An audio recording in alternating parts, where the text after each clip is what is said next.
Palavra de Deus, 1 de Pedro, e vamos dar sequência ao assunto de ontem, que nós iniciamos. Estamos falando ainda sobre os temas, principais da primeira epístola de Pedro. Falamos sobre o sofrimento, falamos sobre Deus, estamos falando sobre Jesus, Supremo Pastor.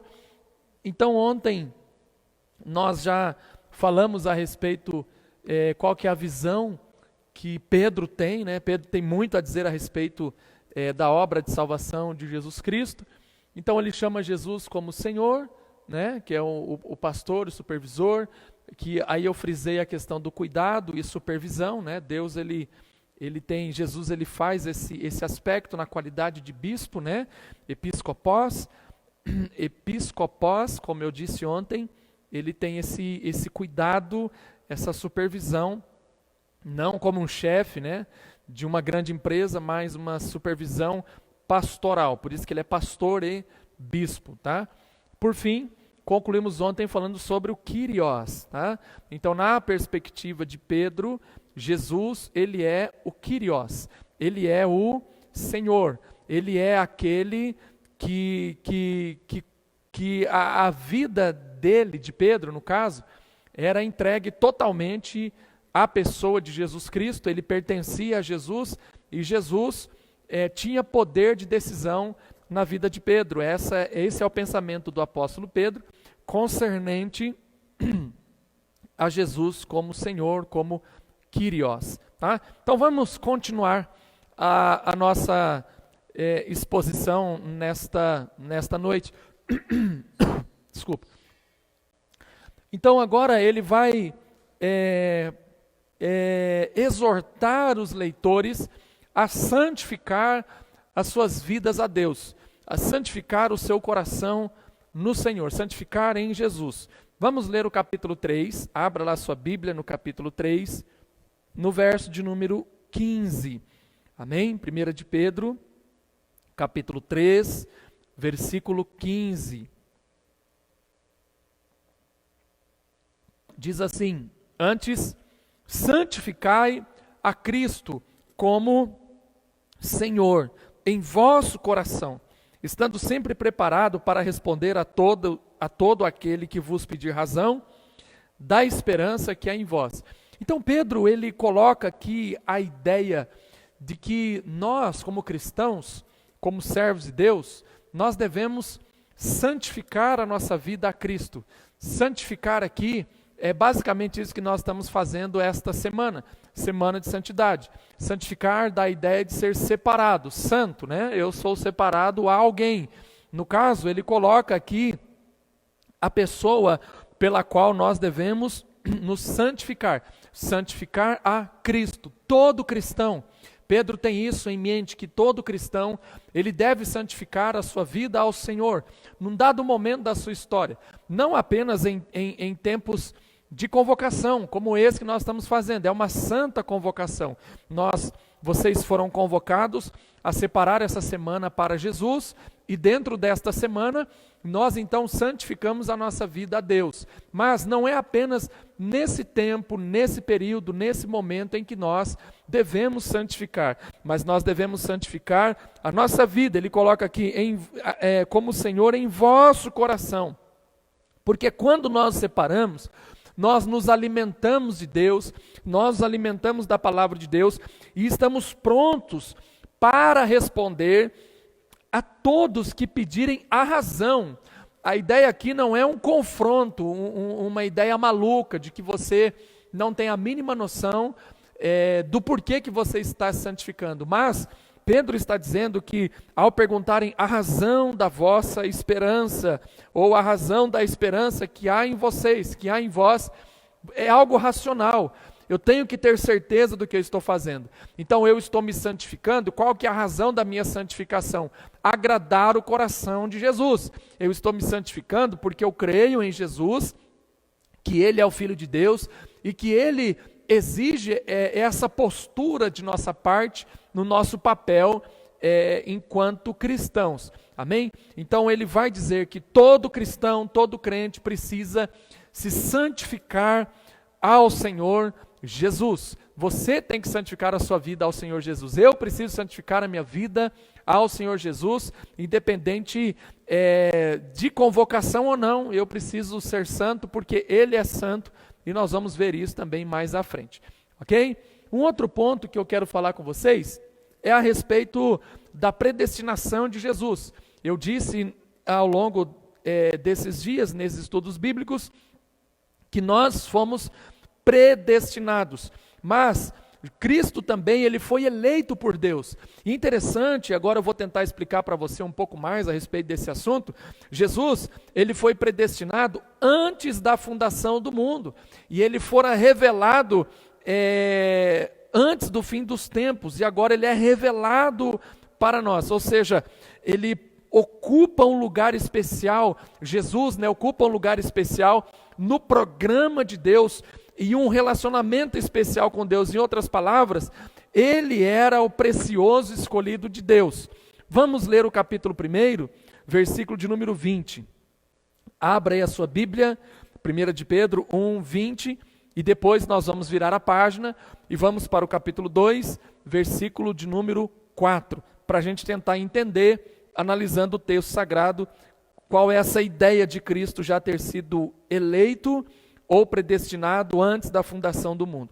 Diz assim o verso 20: conhecido com efeito antes da fundação do mundo, porém manifestado no fim dos tempos por amor de vocês. Então, na verdade, o que Pedro está falando é que Jesus, ele já havia feito o sacrifício, pois é essa a dinâmica do contexto aqui, que ele se sacrificou por nós, nós fomos resgatados por ele, a gente vai falar um pouco sobre isso, etc, etc. Mas tudo isso, e aí não dá para ser tão compreensível assim, como eu já disse que nós não somos eternos, apenas Deus é eterno, nós estamos dentro de uma ordem cronológica de Deus, e aqui nós nos enquadramos. Mas fato é que esse episódio, ele já foi conhecido antes da fundação do mundo. Antes de você chegar em Gênesis capítulo 1, até o capítulo 3, que relata a história da criação, Jesus já havia sido sacrificado por nós. É uma loucura isso, né?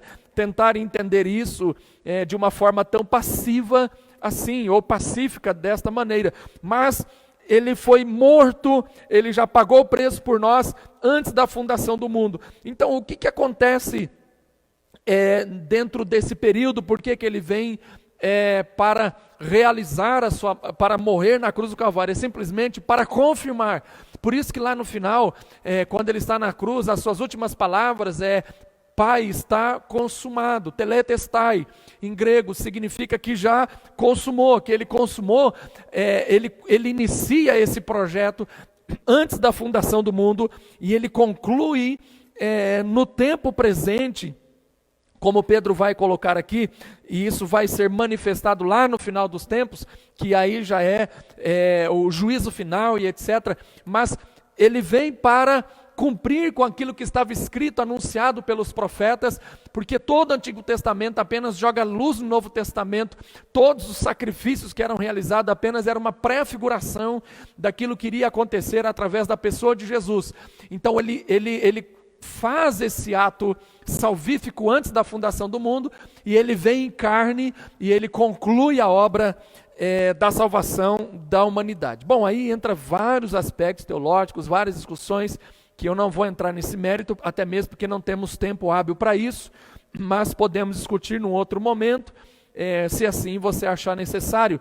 Mas é essa ideia que Pedro passa a respeito de Jesus, que ele foi predestinado antes da fundação do mundo.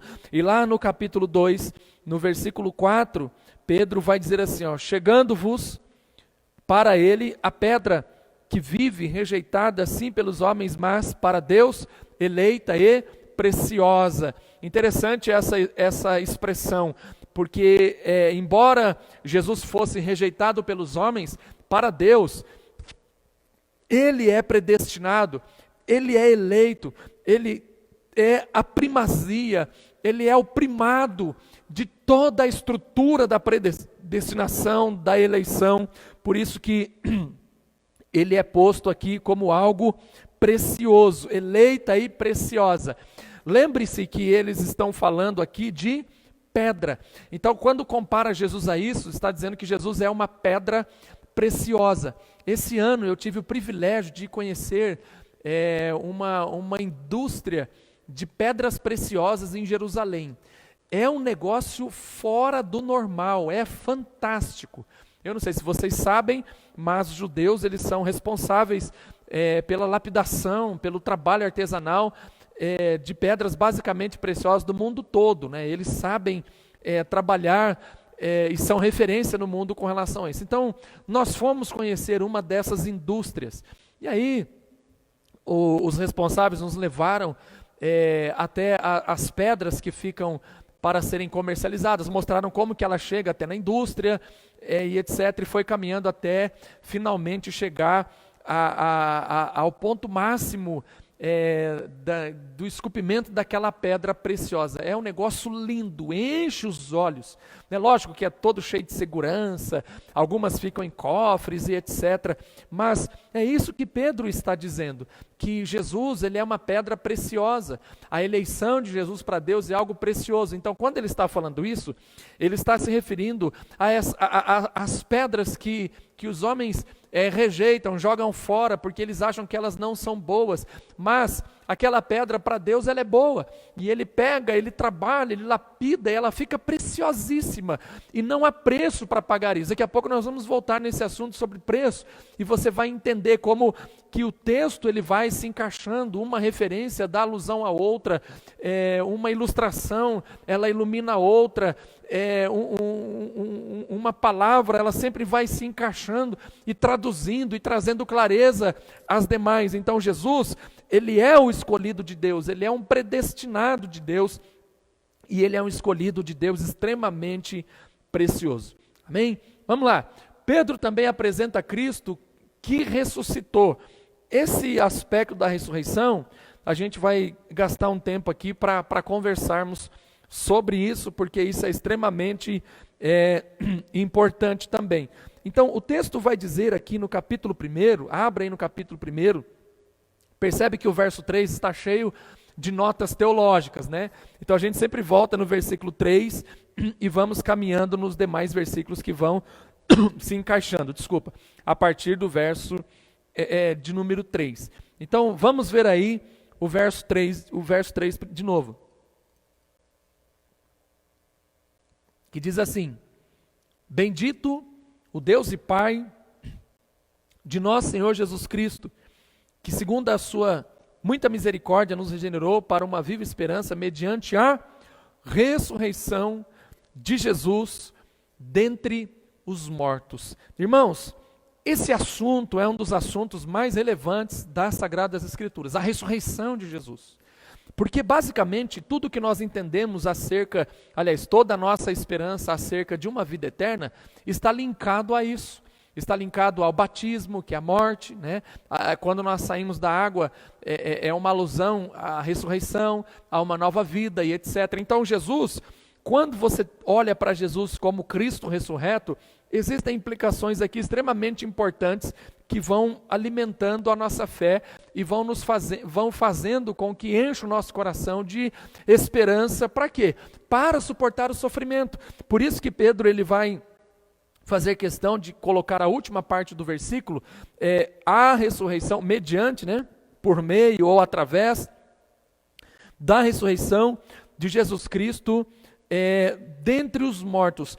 Pedro utiliza-se aqui de uma palavra grega bastante significativa, chamado anastasis, que significa o ato de levantar-se de um assento, e por fim, a ressurreição dos mortos. Ou seja, Pedro está dizendo a respeito da ressurreição de Jesus Cristo e mostrando que para todos os homens, até o final da época presente, precisamos crer nessa doutrina. Por isso que eu te disse que essa é uma das doutrinas mais importantes para nós cristãos.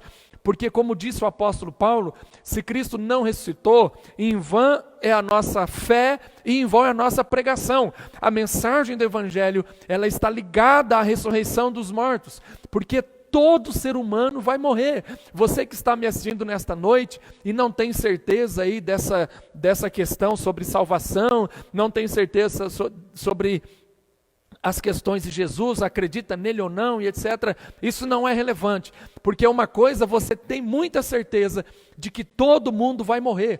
Então, se você não crê na ressurreição, a sua vida é inútil, porque você não sabe para onde vai a sua alma. Se nós cremos na ressurreição, então nós acreditamos na ressurreição dos mortos. Nós cremos que nós vamos ressuscitar com Jesus. Então, ao falar de ressurreição, Pedro está detalhando toda a doutrina.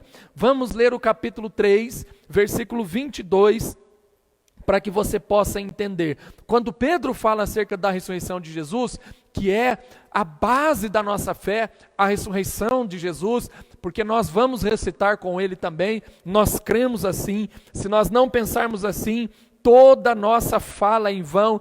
Esse tempo que eu estou aqui conversando com vocês, que eu me dedico ao estudo da palavra de Deus, é tudo em vão, não faz sentido nenhum, porque eu não vou ressuscitar no último dia. Agora, se eu acredito, então eu vivo pela fé, e eu creio na ressurreição, de que naquele dia nós também ressuscitaremos com ele. Isso é, se ele não vier nos buscar, se não acontecer o arrebatamento da igreja, se isso não acontecer enquanto nós estamos vivos, se nós morrermos, nós acreditamos que ressuscitaremos também naquele grande dia. Então Pedro, quando ele fala da ressurreição, aqui no capítulo 3, verso 22, ele detalha tudo o que acontece. No final do verso 21, abre aí, vamos estudar juntos. No final do versículo 21 do capítulo 3, vamos todo o verso 21 para você entender o que eu estou dizendo. A qual, figurando o batismo, agora também vos salva, não sendo a remoção da imundícia da carne, mas a indignação de uma boa consciência, indagação, aliás, de uma boa consciência para com Deus, por meio da ressurreição de Jesus Cristo. Então risca aí na sua Bíblia a ressurreição de Jesus. Verso 22, o qual, depois de ir para o céu, está à destra de Deus, ficando subordinado os anjos, potestades e poderes. Então a ressurreição de Jesus, que Pedro vai mostrar, ele fala no capítulo 1 que Jesus ressuscitou dentre os mortos.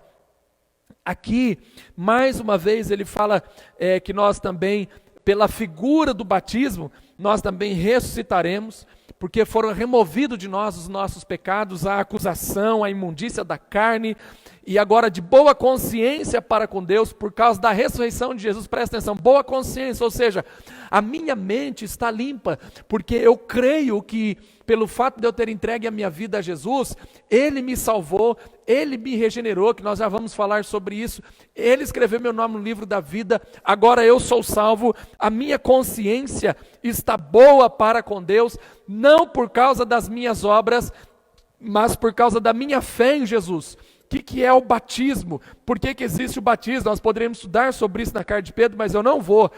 Eu só vou dizer para você que o batismo é para aqueles que creem. Então, se nós acreditamos em Jesus, nós nos batizamos. Se você não acredita em Jesus, você não se batiza. E você é condenado com o mundo, como diz o Evangelho de João. Então, todo aquele que crer e for batizado será salvo. A condição para a salvação não é o batismo, é a crença, é a fé. Então, quando Pedro está falando a respeito do batismo, da figura do batismo, significa que eu creio em Deus. Então, a minha consciência, ela está boa, ela está saudável. Não significa que eu não seja mais um miserável pecador, mas eu não vivo mais na prática do pecado, porque Cristo vive em mim, e agora então a minha consciência está boa, e eu tenho a certeza para onde eu vou, qual que é o destino final. Jesus lá em João, no capítulo 14, capítulo 15, capítulo 16, ele vai falar com clareza a respeito disso. Ele vai dizer, eu vou para o meu Pai, e lá eu vou fazer morada, e depois ele voltaria para cá, e ele nos levaria para morar com ele, lá nós ficaríamos para todo sempre com ele. E aonde é essa morada? É no céu. Então a doutrina da ressurreição de Jesus está ligada à base da sua fé, à base da sua esperança. E o verso 22 ele vai dizer, a qual, depois de ir para o céu, é para lá que nós vamos. Ele está sentado à destra de Deus, à direita de Deus. E o fato de ele estar sentado à direita de Deus, ele tem todo o poder. Eu não sei se você se lembra, aliás, se você não assistiu, em uma das aulas do ministério de Jesus na Galileia, eu falei do homem da mão ressequida, que era a mão direita. A mão direita, dentro da perspectiva ou da cultura judaica daquele tempo, era a mão abençoada, porque era a mão que eles utilizavam-se para o trabalho. Ou seja, quando o texto fala que Jesus ele está sentado à destra de Deus, significa que ele está trabalhando. Ele está trabalhando em favor de nós. É isso que Pedro está dizendo. Ele está trabalhando porque ele não está morto, porque ele está vivo, ele está assentado à destra de Deus. E olha que detalhe forte aqui, importante para você. Ficando-lhe subordinado anjos, potestades e poderes. Então todo o poder agora está concentrado nas mãos de Deus. Ou seja, se ele está trabalhando, veja como a Bíblia é fantástica. Você estudar a Bíblia é uma das coisas mais prazerosas que tem na vida, porque você começa a entender os salmos, ele vai fazendo essas ligações com os demais textos antigos e também mensagens do Novo Testamento, porque a Bíblia fala que Deus dará ordem aos seus anjos a nosso respeito. A bênção de Deus vem através dos anjos do Senhor que trabalham em nosso favor, janelas do céu, os anjos subindo e descendo. Foi isso que Jesus disse aqui no Evangelho de João. Essa é a visão que Jacó teve de Deus, quando ele retira-se para dormir um pouquinho ali no deserto, fugindo do seu irmão, Jacó o patriarca. Então Jesus, ressurreto, assentado à destra de Deus, ele está trabalhando e ele está dando ordem aos anjos para abençoar você. Ele não está morto, ele está cuidando de você. Então você crer na ressurreição de Jesus implica em cuidado, implica em segurança, implica em você servir a um Deus vivo, não um Deus pendurado em um madeiro, que não pode fazer absolutamente nada por você, não por uma escultura feita por mãos humanas, porque Jesus não é isso. Jesus ele é o Filho de Deus, Jesus ele é Deus, Jesus ele é vivo, ele está aí com você nesta noite, ele está aqui conosco nesta live. Jesus se faz presente em nosso meio, porque ele prometeu, onde estivesse 2 ou mais pessoas reunidas em seu nome, ali ele estaria. Percebe a importância da ressurreição de Jesus Cristo dentre os mortos? Em apenas um versículo, olha quanta coisa abençoada nós aprendemos com o apóstolo Pedro. Portanto, meu irmão, sem sombra de dúvida, nós não podemos perder de vista, jamais perder de vista a grandeza de um Cristo ressurreto, um Cristo que está sentado à destra de Deus, um Cristo que está trabalhando por você, um Cristo que tem ao seu comando anjos, potestades, poderes, tudo está debaixo do comando das poderosas e fortes mãos do Senhor. Amém? Essa é a palavra de Deus para o seu coração, é a razão da sua fé, é a razão da sua crença, da sua esperança. E Pedro apresenta o Cristo ressurreto. Vamos lá. Cristo, ele é o Redentor. Na perspectiva de Pedro, ele vai mostrar aqui que Jesus, ele não é apenas o ressurreto, ele não é apenas aquele que ressuscitou dentre os mortos, ele não é apenas aquele que está falando para os cristãos aguentarem o sofrimento, porque naquele dia participarão de todos os benefícios da ressurreição. Nós estaremos junto com ele, nós habitaremos com ele para todo sempre, nós estaremos também junto com Deus por causa do amor de Jesus Cristo e da ressurreição de Jesus. Mas ele também mostra Jesus como o Redentor. Uma das passagens notáveis que Cristo realizou está aqui no capítulo 1 ainda de 1 de Pedro. Vamos ler o capítulo 1, versículo 18 e 19, aonde fala a respeito da redenção. E eu vou explicar essa doutrina para você nesta noite, para você que está nos acompanhando, para que nós possamos entender um pouco mais a respeito da doutrina da redenção. Abriu aí? 1 de Pedro, capítulo 18. Sabendo que não foi mediante coisas corruptíveis, como prata ou ouro, que fostes resgatado do vosso fútil procedimento, que vossos pais vos legaram, mas pelo precioso sangue, como de cordeiro, sem defeito e sem mácula, o sangue de Cristo. Então, em termos literais, redenção significa liberdade mediante um pagamento ou um valor. E Pedro rejeita aqui a ideia, por isso que tem essa questão de ouro e prata. Ele rejeita a ideia de que nós fomos comprados por qualquer coisa que trouxesse essa libertação. Então, para o apóstolo Pedro, não faz sentido o homem pagar pela sua salvação ou pela sua libertação. Ou seja, obras, dinheiro, não paga o preço que somente Cristo, na qualidade de Redentor, poderia pagar por nós. Somente Jesus pôde pagar essa dívida. Então ele vai dizer para eles, para que eles entendessem que nós não fomos comprados mediante coisas corruptíveis, mediante o ouro e a prata. O ouro e a prata eram as coisas mais importantes daquela época, as mais caras, mais valiosas, aliás, que existia. Ou seja, você não pode comprar a sua salvação. Não é o fato de você entrar em uma campanha, aceitar um desafio e pagar por aquilo que você vai ser liberto, que você vai ser salvo, que você vai ser restaurado. Não é a quantidade de coisas boas que você faz na sua vida, como não beber, não fumar, não adulterar, não mentir, não fazer mal para as pessoas, ser honesto, etc. Tudo isso é sua obrigação. Você não faz mais do que a sua obrigação como uma pessoa ética e moral, socialmente falando. Mas isso aos olhos de Deus é um lixo. E isso não compra nada, absolutamente nada. Você não pode pagar a sua dívida. É uma tolice você acreditar que você será salvo mediante as suas obras, porque você não vai comprar a sua salvação.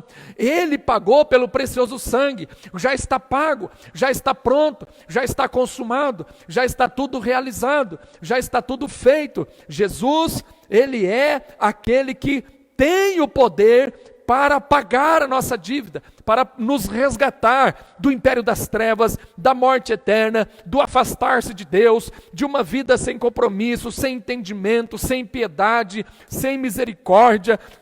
Somente Jesus poderia fazer isso. E é por isso que a redenção descreve aqui que o preço que foi pago foi o quê? O precioso sangue, como diz aí no verso 19, mas pelo precioso sangue, como de um cordeiro sem defeito e sem mácula, o sangue de Cristo. Somente o sangue de Cristo tem poder para resgatar você. Somente o sangue de Cristo tem poder para mudar a sua vida. Somente o sangue de Jesus pode salvar a humanidade.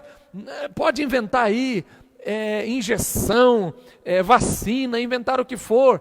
Se a pessoa morrer sem Deus, não adianta, vai morrer sem Deus, vai para o inferno com vacina ou sem vacina.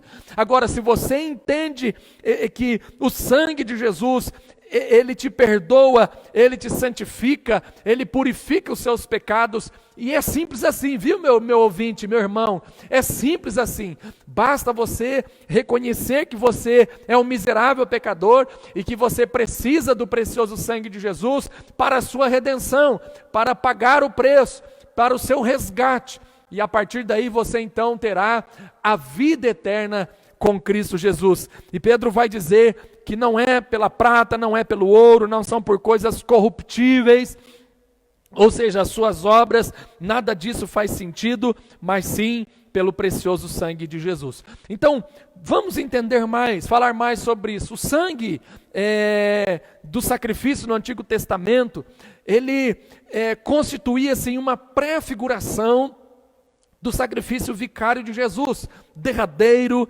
eficaz, único como ação legal, libertadora, capaz de aplacar, capaz de satisfazer completamente a lei instituída pelo próprio Deus. Portanto, aqui também entra em discussão e em questão que Cristo, Ele é o Cordeiro Pascal de todos os crentes. Ele é o único que tira o pecado do mundo. João capítulo 1, verso 29 diz assim: eis o Cordeiro de Deus que tira o pecado do mundo. Somente Jesus, não tem uma outra forma. E como diz o autor de Hebreus capítulo 9, verso 14, esse Cordeiro tem que ser sem nenhuma imperfeição e sem nenhuma mancha. Então Jesus, ele completa o resgate, tudo aquilo que havia sido feito no Antigo Testamento é revelado agora através do precioso sangue e do sacrifício de Jesus Cristo lá na cruz do Calvário por você e por mim. Amém, meu irmão? Então essa é a ideia que o apóstolo Pedro vai passar a respeito da redenção, tá certo? A doutrina da redenção. Vamos lá, um pouco mais, vamos caminhar aqui que tem bastante coisa para ver ainda nesta noite.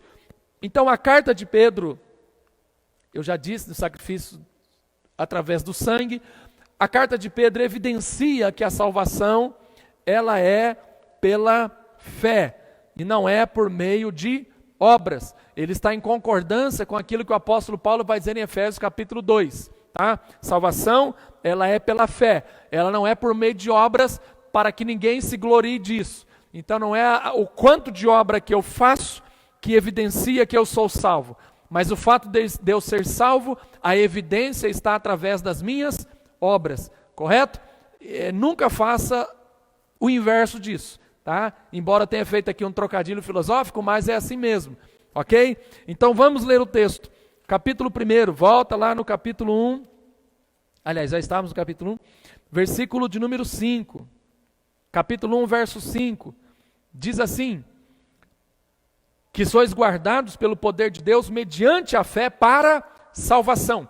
Percebe que Pedro ele coloca que nós somos guardados pelo poder de Deus mediante a fé para a salvação. Vamos lá para o verso 7.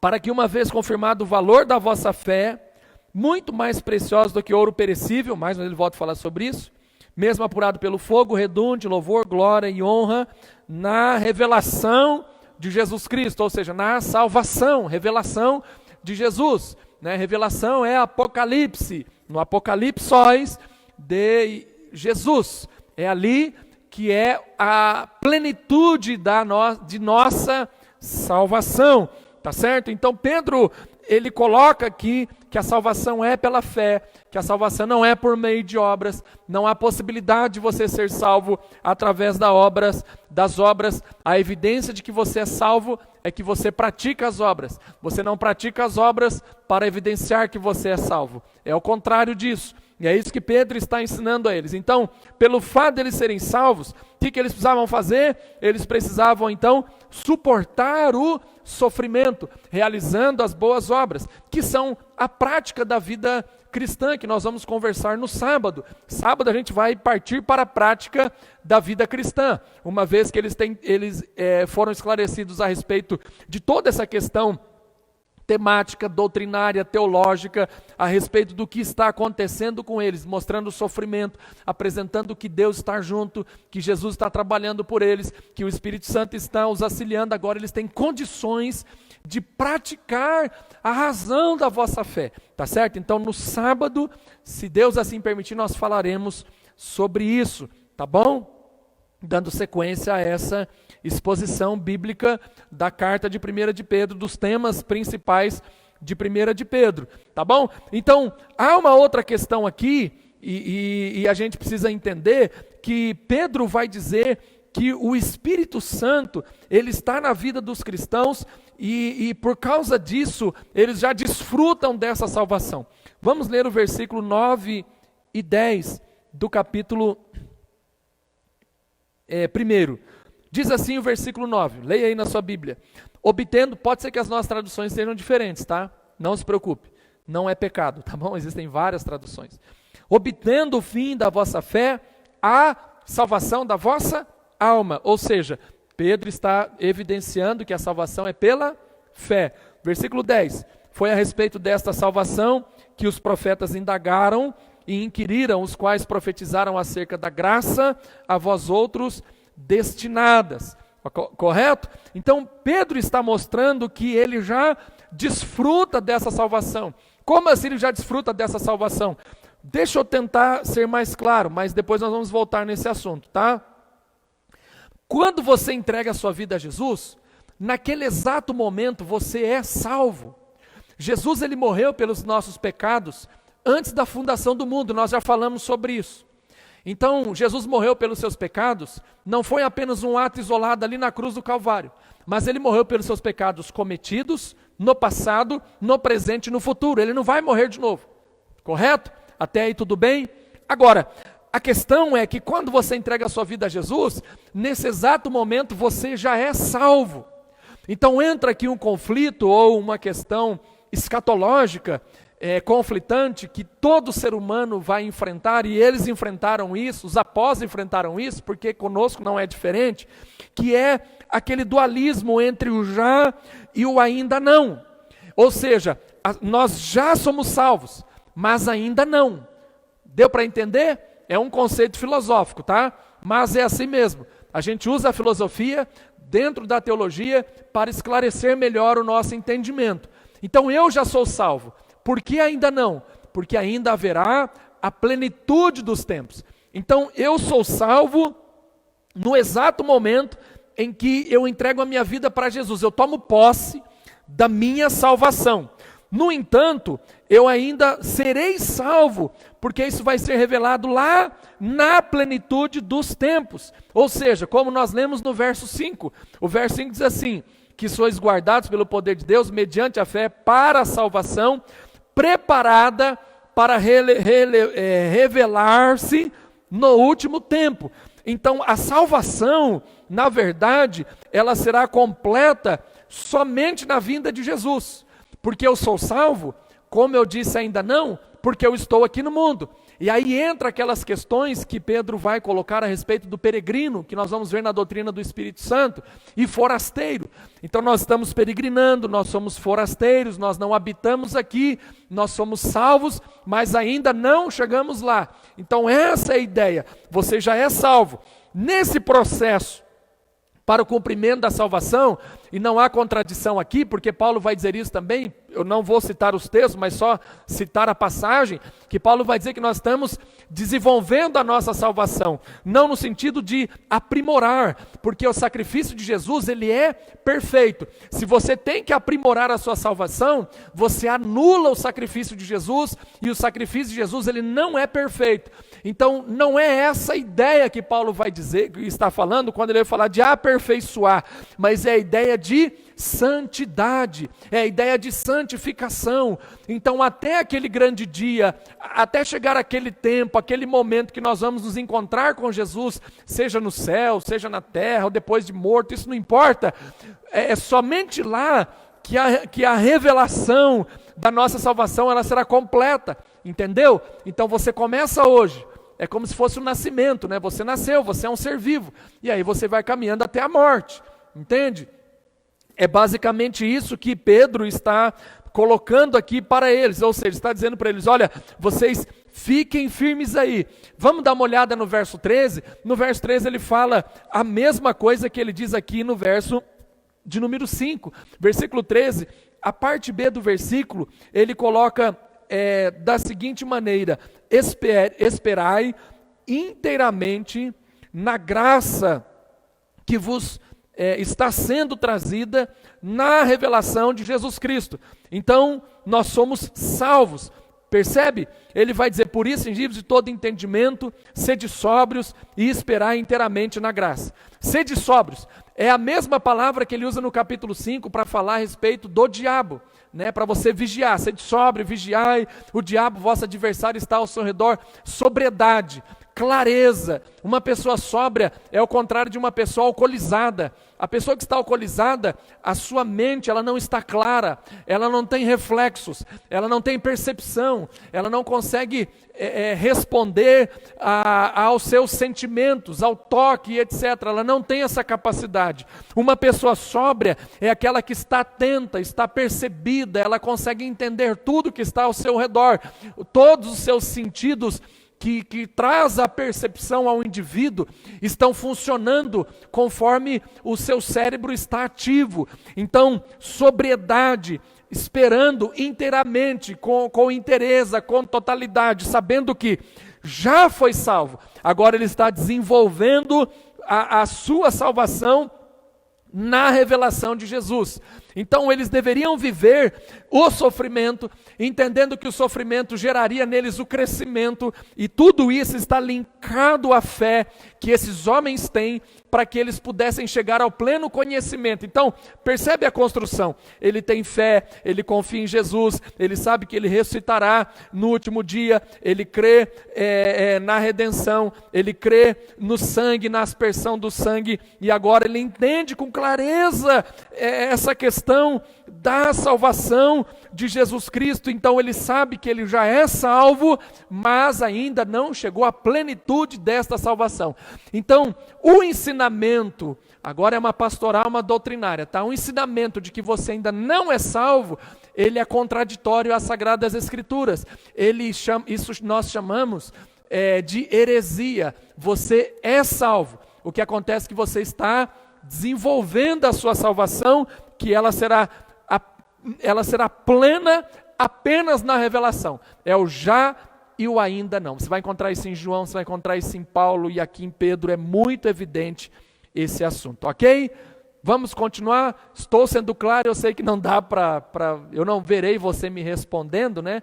Por isso que eu gosto de fazer aqui na igreja com todas as minhas ovelhas juntas, porque a gente vai conversando, mas vamos continuar. Espero ter ajudado você a entender, mas ainda tem mais alguns aspectos aqui.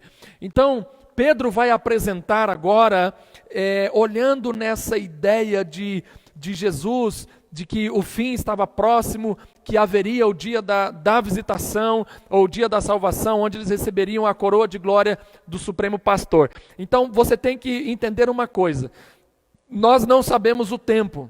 Você não tem uma cronologia do tempo. Deus não revelou a ninguém. Esses abençoados que vão para o inferno, vão para o céu e recebem revelação, sinto muito em dizer, mas é uma bobagem, é uma tolice. Deus não fez isso com ninguém. Pode criticar, pensa o que você quiser, não tem problema não. Eu prefiro reservar o meu coração na palavra de Deus e naquilo que Deus tem reservado para nós, tá certo? Então, vamos ler o capítulo 2, versículo 12, só para você entender o que eu estou dizendo, olhando no texto, tá?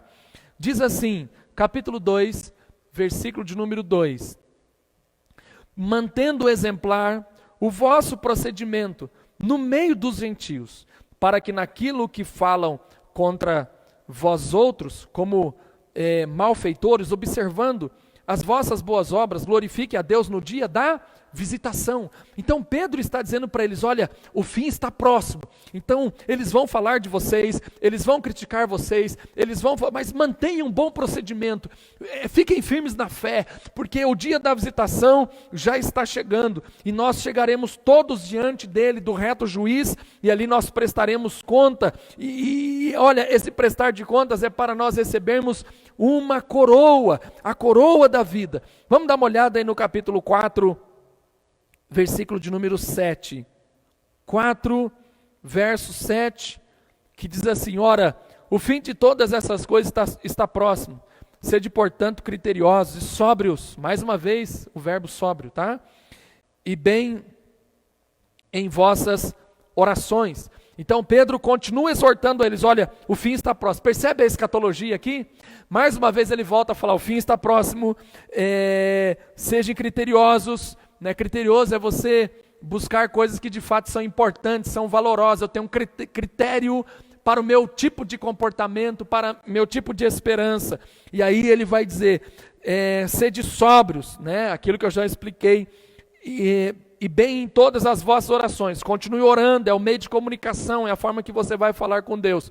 No verso de número 4 do capítulo 5, Pedro escreve o seguinte: ora, logo que o Supremo Pastor se manifestar, recebereis a imarcessível coroa de glória, aleluia. Então, o clímax, o alvo, o projeto final é a coroa de glória, é você ser coroado por Deus, o Supremo Pastor. O capítulo 5, ele vai trabalhar essa questão pastoral, como nós já começamos a falar ontem. Então aqui nós receberemos a coroa, o clímax da nossa fé, do suportar dos sofrimentos, de tudo aquilo que nós passamos, de tudo aquilo que nós enfrentamos em nossa caminhada cristã. Então, o fim está próximo, nós não sabemos. Ele vai advertindo aqui, olha, o fim está próximo, está chegando o dia da visitação, sede sóbrios, tomem cuidado, guardem na oração. Ele vai dizer aqui, ó, logo que o Supremo Pastor, ou seja, breve, está chegando o fim. E eu não posso ensinar você diferente disso, porque está chegando o fim mesmo de todas as coisas. O dia da visitação está muito mais perto do que você imagina, está muito mais próximo do que você possa esperar. Amém? Então guarde o seu coração, guarde o seu coração. Se você ainda não é salvo, não crê em sua salvação, resolva isso logo em sua mente, no seu coração, porque o fim está próximo. O dia de Cristo está mais perto do que você imagina. E nós cremos que Ele voltará buscar a sua igreja porque Ele prometeu. Então, 3 aspectos da salvação. Capítulo 1, verso 5. Que sois guardados pelo poder de Deus, mediante a fé para a salvação, preparada a revelar-se nos últimos tempos. É daqui que nós traímos. Então, o primeiro aspecto é a justificação, tá? Isso é teologia sistemática, tá bom? Pedro apresenta aqui justificação. Quando nós aceitamos a graça salvadora de Cristo Jesus, da sua graça, da sua salvação, vicária de Jesus Cristo, a morte de Jesus, ela trouxe para nós justificação. Nós fomos justificados por Cristo, já não tem mais condenação para aqueles que estão em Cristo Jesus, né? Como o apóstolo Paulo vai dizer em Romanos capítulo 8, então agora nós somos justificados, e Pedro vai dizer isso, tá? Ele vai falar que nós somos guardados pelo poder de Deus mediante a fé para a salvação. A segunda é a santificação. O segundo aspecto da doutrina da salvação que Pedro apresenta é a santificação. E ele vai colocando isso nessa carta. Essa carta é uma carta que vai falar sobre santidade nos relacionamentos, na sua vida cotidiana, santidade no amor, santidade para com Cristo, como nós colocamos, santidade na família, santidade no trabalho, sendo exemplo, santidade em toda a carta. Ele vai falando sobre santificação. Santificação, então, é o processo. Então, só para concluir o raciocínio, dentro de uma sistemática que eu havia dito, que quando nós recebemos a Jesus, nós somos salvos, porque nós somos justificados pelo precioso sangue de Jesus, o sacrifício vicário de Cristo na cruz do Calvário, o Cordeiro Pascal nos justificou. Entramos no processo de santidade, de santificação, que é o segundo passo da doutrina da salvação.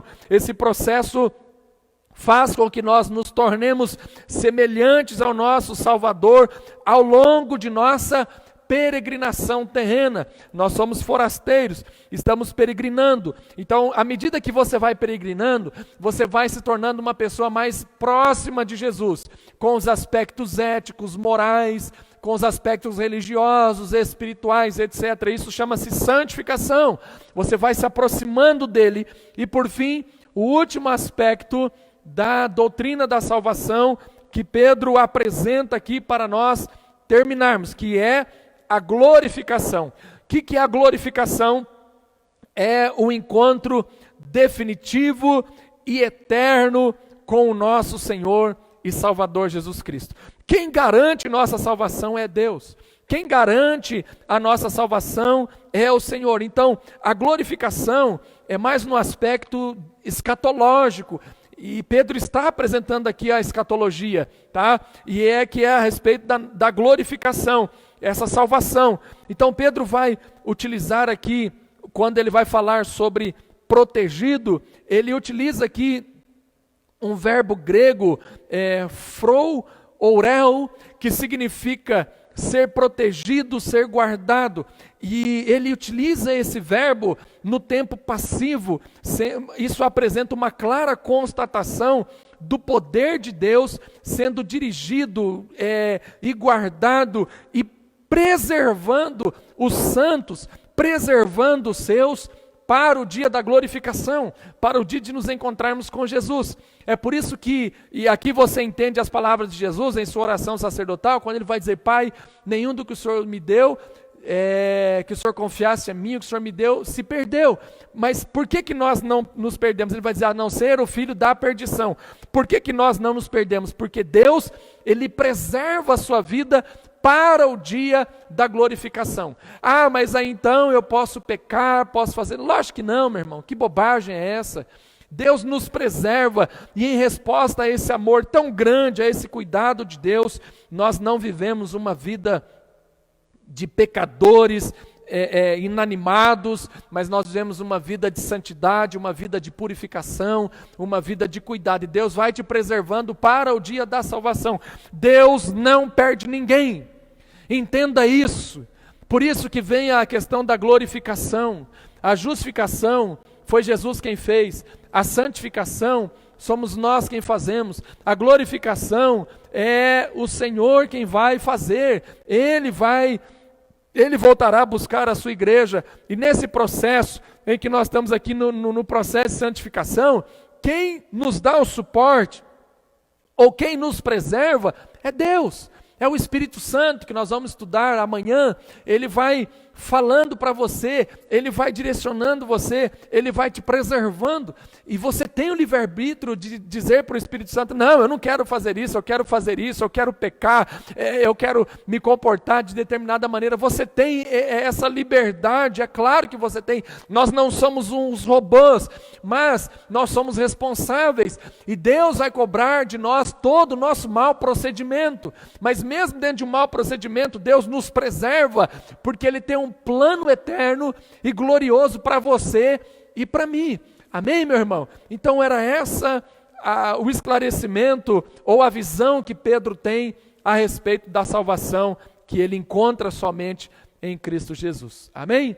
Vamos continuar? Estou falando rápido e bastante, né? Mas é que o tempo voa aqui e eu vou ter que dar uma enxugada nesse trem. Então Pedro apresenta Jesus como servo sofredor, que seria aí um exemplo, né, para a remoção dos nossos pecados. Capítulo 2, do verso 21 ao verso 25. Então, nessa dinâmica de o Senhor como servo sofredor, significa que Jesus não foi morto por ter cometido algum tipo de ação reprovável, muito pelo contrário, ele não cometeu pecados, mas ele serviu como um exemplo para os seus seguidores, que também estavam sujeitos a cometerem, a sofrerem sem nada ter feito de errado.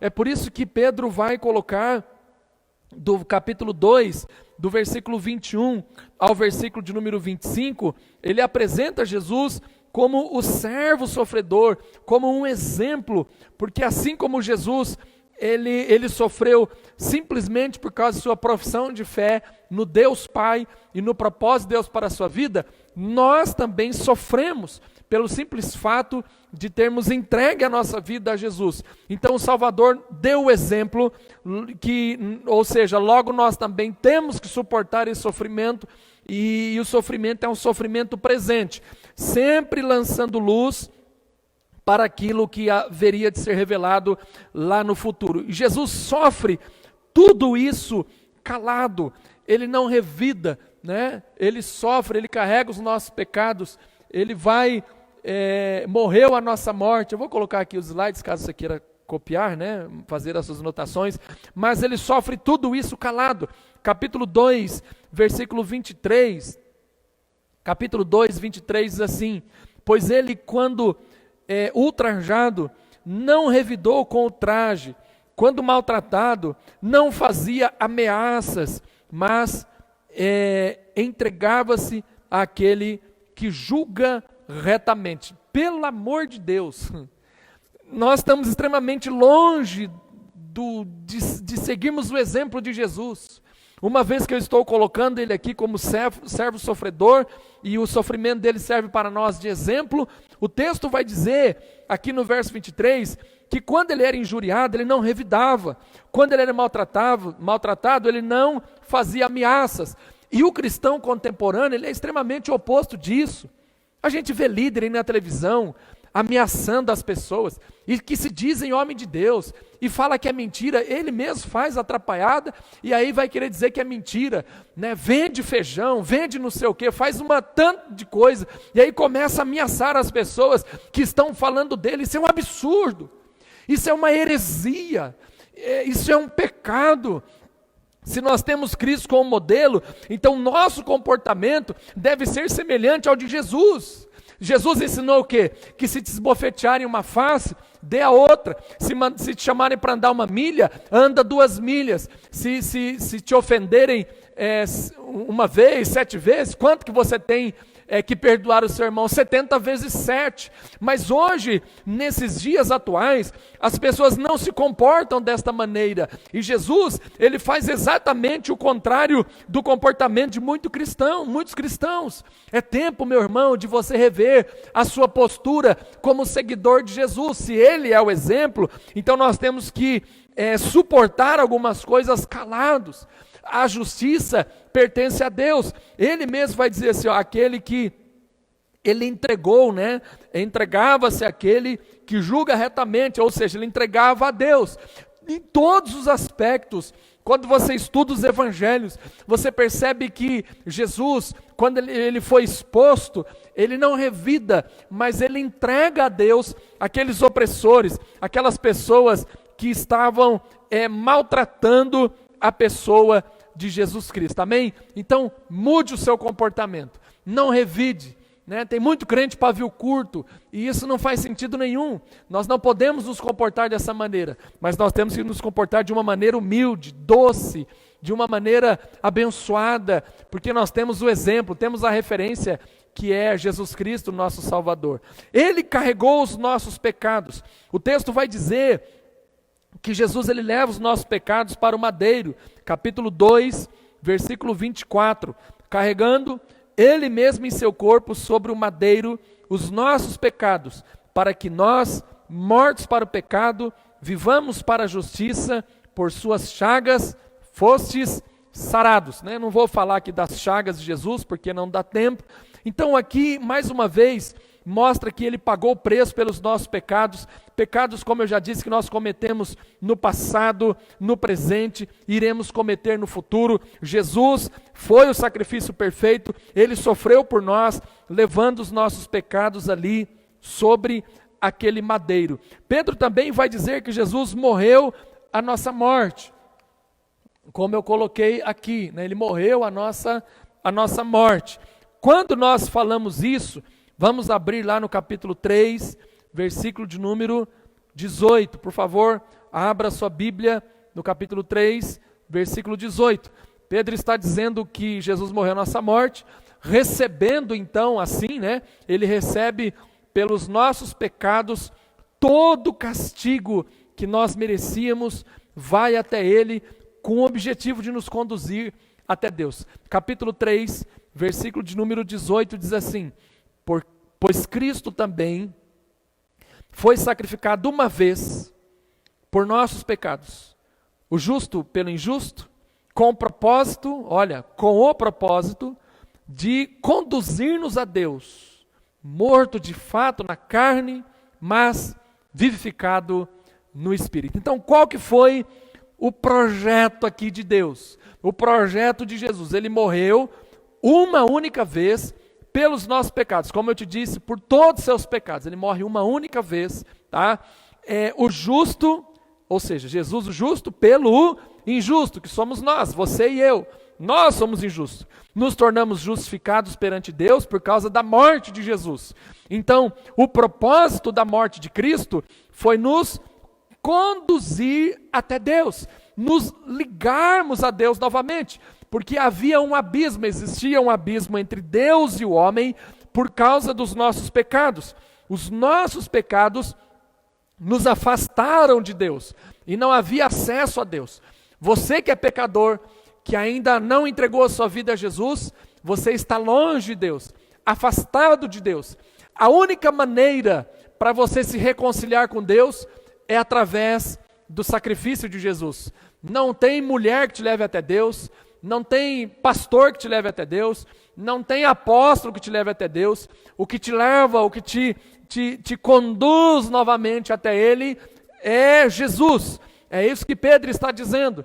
Não eram os governantes romanos, não eram os deuses pagãos ali da Ásia Menor, não era nada disso. Era Jesus, foi Jesus, aliás, que morreu uma única vez pelos nossos pecados, porque os nossos pecados nos afastavam de Deus, e o propósito agora é conduzir esse morto, conduzir esse zumbi, conduzir esse The Walking Dead até Deus. Então, se você quer ir até Deus, o caminho é Jesus. Ele declara: eu sou o caminho, a verdade e a vida. Ninguém vai ao Pai se o filho não conduzir. Não adianta pedir para a mãe falar com o filho para falar com não sei quem. Isso não existe. O caminho até Jesus, até o Pai é Jesus. O caminho até Deus é Jesus. Nós conhecemos a mãe, honramos a mãe pelo trabalho que ela fez, mas ela não é uma intercessora. Somente Jesus pode nos conduzir até Deus. E Pedro está dizendo que ele morreu a nossa morte. Nós estávamos mortos, como Paulo vai dizer, em nossos delitos e pecados, mas por meio da morte e da ressurreição de Jesus, nós fomos resgatados. Então Cristo resolveu o nosso problema, Cristo resolveu o nosso sofrimento, Ele especificamente tomou o nosso lugar, o justo pelo injusto, o servo sofredor agora nos leva até o Pai. Agora Ele é o servo glorificado, como eu já disse nesta noite. Ele é aquele que tira o pecado do mundo, Ele é aquele que pode resolver os seus problemas, mas ainda assim, nos dias de hoje, os homens o rejeitam. Como eu coloquei aqui, Cristo é a pedra rejeitada pelos homens. Os homens o desdenham, os homens o rejeitam. Mesmo assim, nós que cremos em Jesus, os crentes, Deus revelou o Filho a nós. Nós recebemos essa pedra através ou mediante a palavra, como eu estou fazendo aqui nesta semana de santidade, entregando a vocês. A palavra de Deus está chegando até a sua casa com clareza, com cuidado, com zelo, com temor, sem heresias, uma palavra viva que tem poder para mudar a sua sorte, o seu coração. Portanto, não rejeite a pedra viva, não rejeite o Senhor, mas receba Jesus em sua alma, receba Jesus em seu coração. Agora nós somos povo de Deus através de Cristo, através da revelação da sua palavra. Por isso que ele vai dizer no versículo 9 do capítulo de número 2, vós, porém, sois raça eleita, sacerdócio real, nação santa, povo de propriedade exclusiva de Deus, a fim de proclamardes as virtudes daquele que vos chamou das trevas para a sua maravilhosa luz. Vós sim, que antes não erais povo, mas agora sois povo de Deus, que não tinhas alcançado a misericórdia, mas agora alcançastes a misericórdia de Deus. Meus amados irmãos, Pedro não tinha dúvida da grandeza de Cristo, Pedro não tinha dúvida da maravilhosa salvação que Cristo conquistou por nós. Pedro não tinha dúvida, por isso que ele coloca estas questões declaratórias, abençoadoras, da morte expiatória, do sofrimento de Jesus, da rejeição de Jesus, e ele proporciona para cada um de nós, mesmo mediante ao sofrimento, a oportunidade e o privilégio de sermos salvos por meio da palavra do nosso Deus.